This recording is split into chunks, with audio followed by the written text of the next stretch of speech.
Bahagia itu sederhana. Bawa pulang sesuatu untuk istri ayah biar dia bahagia.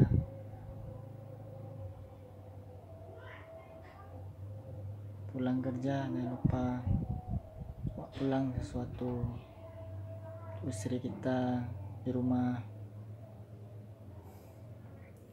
yang sudah seharian membereskan pekerjaan rumah.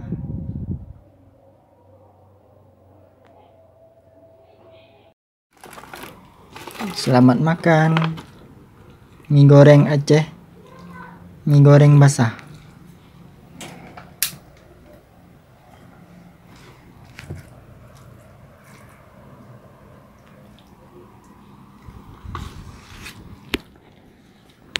Jangan lupa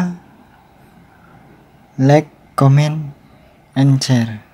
Terima kasih yang sudah subscribe.